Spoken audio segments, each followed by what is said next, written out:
and her address at her husband's memorial, I mean, I got a sense of somebody feeling a very, very strong conviction to take over from him and becoming almost immediately an incredibly powerful advocate, actually, for the Christian conservative right. I think you're exactly right, Piers. You know, many people are saying that perhaps no one influenced the culture of young men over the past decade as much as Charlie Kirk. I wholeheartedly agree with that.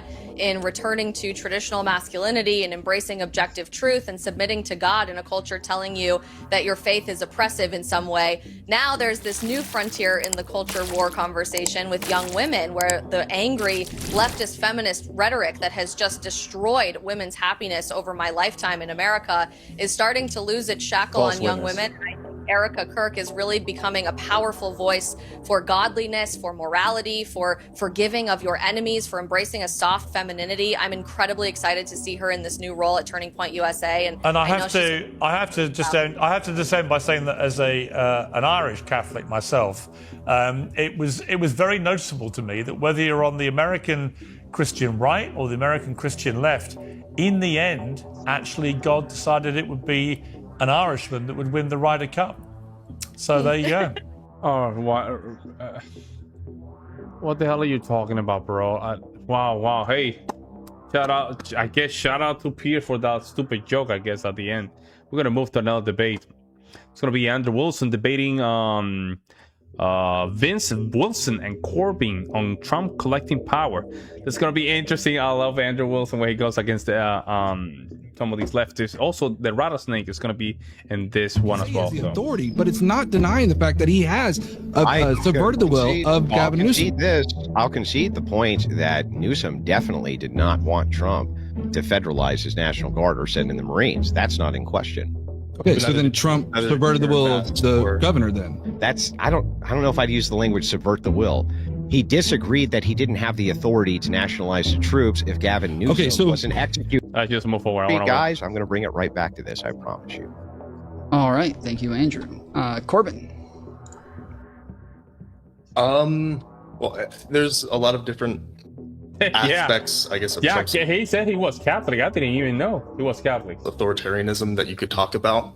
I kind of want to key in on specifically, I think, the erosion of federal and state powers under his administration, whether it be through things like the federalization of the National Guard in LA or quid pro quos with Eric Adams to enact his agenda on immigration. That's kind of the area I wanted to focus on. Shout out to the rattlesnake. Love today. I'm not as keened in on tariffs or whether or not Trump has the ability to enact those. That's kind of a separate question. But yeah, I guess that's kind of the main points I want to hit on is how he's trying to enact federal law on a state level. All right, awesome. Jake, 2 minutes, sir.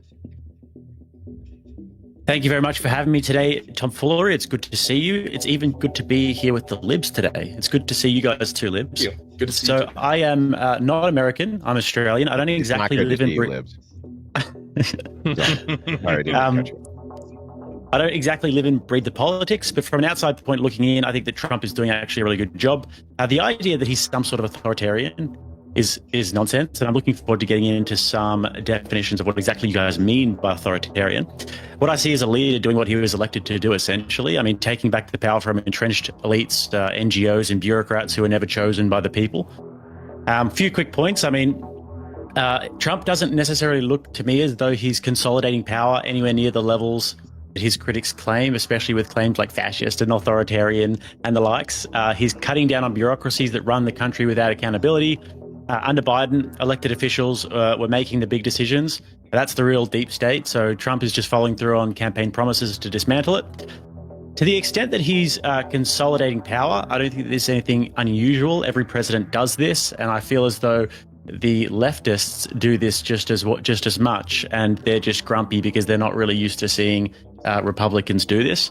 And the third one, I'd say, to the extent if you guys can can bring up some examples, and if you guys can convince us that he is consolidating power in various different areas, then I would like to see why that's wrong and why that's actually a bad thing, particularly in terms of the border. I mean, I think that the gentleman before me brought up that one, so that'll be an interesting one to go into. And as somebody from the great land of Australia down under, and who's travelled the world a lot, I will say this. Countries like mine, the UK, and much of Europe have been wrecked by weak borders and liberal globalist policies. And America is somewhat of the last frontier, as I see it.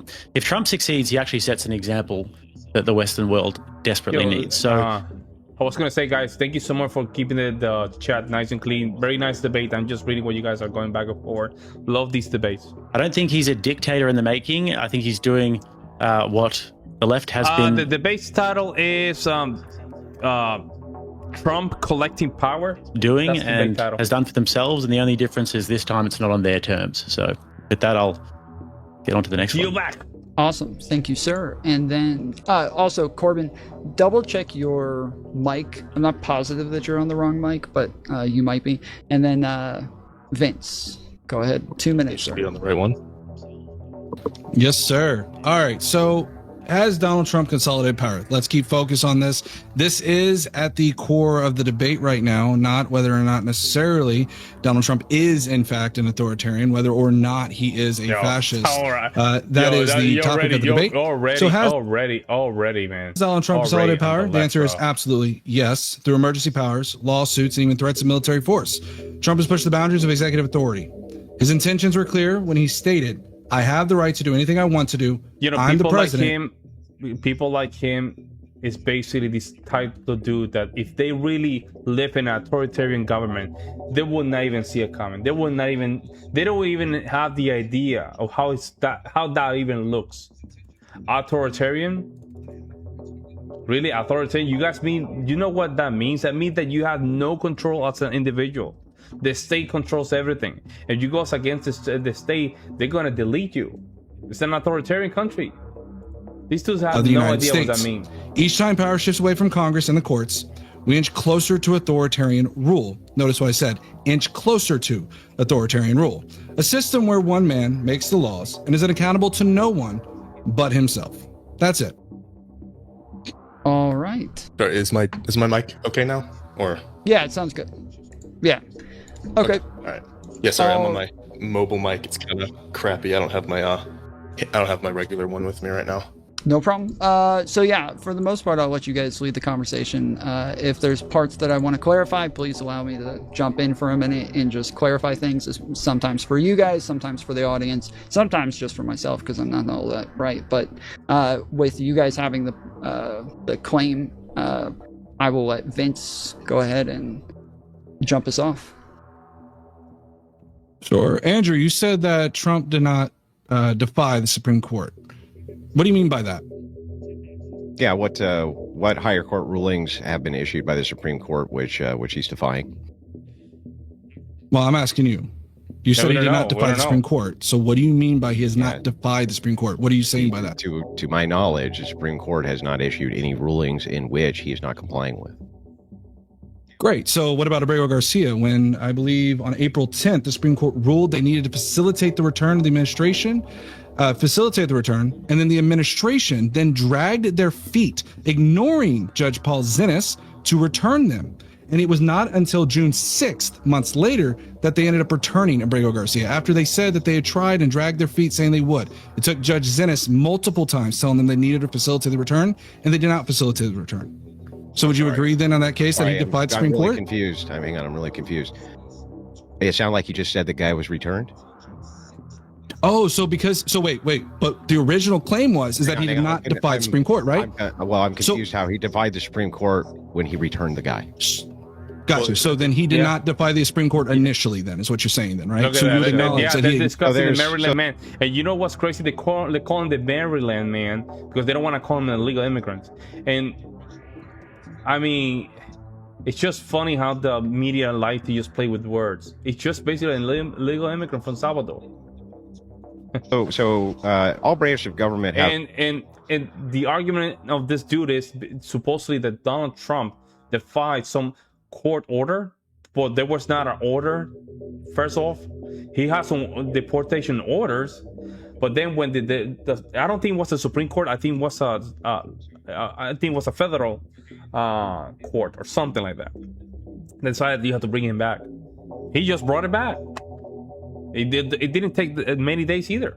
Various processes in which they go down, right? And there was a process which was involved with this. They went through the process and then they complied with the Supreme Court and returned him. What was the process here? Judge Zenez said to return him, and they did not. Did they not? It seems like it was after the They fact did, that didn't they? Didn't they return him? It was after the Didn't they in process. fact return him? It- Didn't they in fact return him? Didn't they defy the Supreme Court? Did they Answer not my defy the Supreme question. Court? Did they? Answer my question. Did they defy the? Did they? As soon as you answer mine, I'll answer yours. Did you defy? You can't answer my question. You said after I called you out on it. You said they didn't defy him. Okay. So Andrew Wilson is redefining how we're talking about defying the Supreme Court. It was clearly defined. Can you answer my question? Did they return him? Them returning it does not change. Did they the return fact yes that or no? Remember how I said no? Yes or no, fucker? Oh, it's not a yes or no. Hey, it's not a yes or no Oh answer. my God! I can go ahead and Answer the say question, you stupid loser fuck. Answer my fucking question. Yes or no? Did they return him? Well, Did is they return him or try to not? start with are a you yes or upset? no, and Just then answer the give the fucking explanation question. after. I don't want it. Here's what I don't want in this debate. I don't want mealy mouth bullshit. Just answer the fucking questions and I'll answer yours. That's how a debate should work. Now answer my fucking question. Did they return the guy or not? Yes. Yes, but Okay. that doesn't change the fact that they defied the Supreme Court. There you go. Yo, at this point, the debate should have been over. At that point, the debate should have been over. That's it. That's the end of the debate. Because the prompt of the debate is based on this case. If the Supreme Court ordered that you have to bring that dude back, and Trump administration complied with that order, how is he's a fascist? Because that's the argument. How is Trump a fascist? He literally just brought this guy from El Salvador, which was a resident in El Salvador. If Salvador wanted, he could have said to Trump, no, this guy is a resident from El Salvador and it's our property. But they sent me back. I don't know what they sent him back because he went kind of back and forward, so it was a waste of time. Yes, exactly. That's the problem here. And that Andrew, when he realized, because he sat here and said initially that we're not going to bring any examples. Once I brought an example, he got scared and realized, oh, I have to pivot to say, well, they eventually brought him back. Sorry, but it doesn't change the fact that they defined. Matt, that's a good point. I think El Salvador leader just had a meeting of like all his top government officials, then fired a bunch of them. Kind of what Peter Hedge did today with the generals. Yeah. This is where the country's gonna move very far right, and I'm glad that's the case.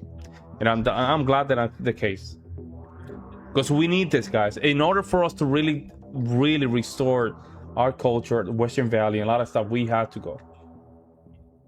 The Supreme What a Court. stupid argument, They initially defied it, and you were proven wrong immensely when I said that. You weren't prepared for Supreme Facts, were you, Andrew?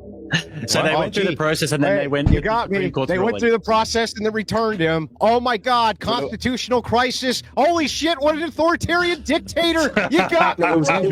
Andrew, It was Shit. after. Shit. It was after the Supreme Court. I quit this debate. Oh my was God! I'm just after the fucking Supreme Court destroyed.